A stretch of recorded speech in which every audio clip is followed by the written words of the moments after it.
غدیر خم کا وہ موقع آیا جب سرکار حج سے فارغ ہوئے. غدیر خم ایک علاقہ ہے، جب حج سے لوٹ رہے تھے سرکار، آخری اور پہلا اور آخری حج. غدیر خم کے مقام پہ آپ رکتے ہیں وہاں پر، اور رکنے کے بعد آپ نے اعلان کیا کہ علی کہاں ہے. علی کو بلایا. سرکار اونٹ کے پالان پر تشریف لاتے ہیں. علی کو بلایا، علی کو آپ نے بازو لیا، مولا علی کا ہاتھ اپنے ہاتھ میں دیا، اور تمام صحابہ کو مخاطب کر کے کہا، ابن ماجہ کے الفاظ ہیں کہ صحابہ سے کہا، یہ بتاؤ کیا میں تمہاری جان و مال پہ تم سے زیادہ حق نہیں رکھتا ہوں؟ صحابہ نے کہا، یا رسول اللہ بے شک آپ ہماری جان و مال پہ ہم سے زیادہ آپ حق رکھتے ہیں. کیا میں تمہاری جان سے زیادہ تم سے قریب نہیں ہوں؟ ہاں یا رسول اللہ آپ ہماری جانوں سے زیادہ، آپ ہماری جانوں پر مالک ہیں. من کنت مولا فعلی مولا. کافر سن لو، جس کا میں مولا علی بھی اس کا مولا، جس کا میں سردار علی اس کا سردار، جس کا میں مددگار علی اس کا مددگار، جس کا میں حاجت روا علی بھی اس کا حاجت روا. جب اعلان کیا، بڑی تعداد تھی صاحب، حج سے لوٹے تھے صاحب. حضرت عمر سب سے آگے بڑھے، حضرت علی کو گلے لگایا، گلے مل کے کہتے ہیں، علی مبارک ہو، اللہ کے رسول نے وہ انعام دیا کہ صبح ہو تو تم مسلمانوں کے مولا ہو، رات ہو تو تم مسلمانوں کے مولا ہو.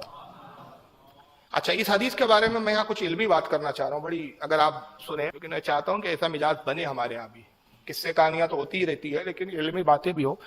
یہ حدیث جو ہے، من کنت مولا فعلی مولا، اس پر اعتراض کیا ابن تیمیہ نے اس حدیث پر.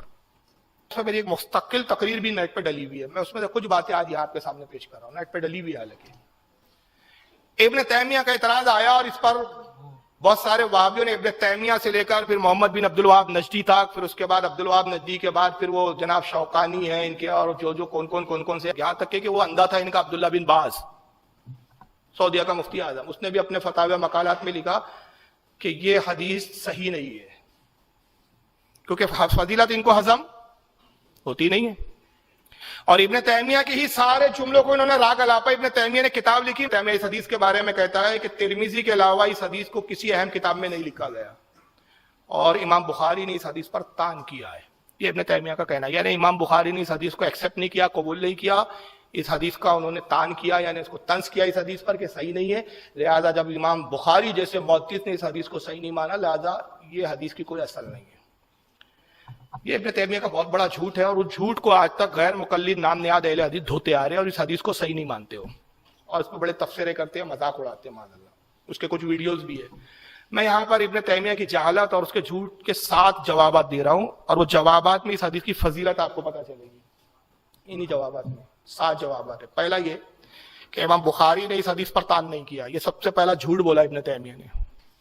کہتا ہے کہ امام بخاری نے اس کو طعن کیا، یعنی اس کو غلط اور جھوٹی حدیث کہا. امام بخاری نے نہیں کہا، بلکہ امام بخاری نے اپنی کتاب ہے ان کی التاریخ الکبیر، جو 17 جلدوں میں ہے، اس کی جلد نمبر 1 صفحہ 240 اور 275 پر 3 راوی ہے اس حدیث کے، جس میں سے ایک ہے اسماعیل نشید عامری، ایک ہے سہم بن حسین اسدی، ایک ہے عثمان بن عاصم. ان 3 راوی کو ضعیف قرار دیا، اور وہ ایک سند میں ہے. پھر امام بخاری کہتے ہیں کہ یہ حدیث صرف ایک سند سے نہیں آئی ہے، اور بھی سند سے آئی ہے.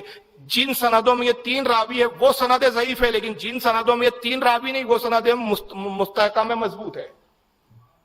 تو 3 راوی پر کیا، تو جس کو صحیح کہا وہ چھوڑ دیا، جس کو ضعیف کہا اس کو لے لیا ابن تیمیہ نے.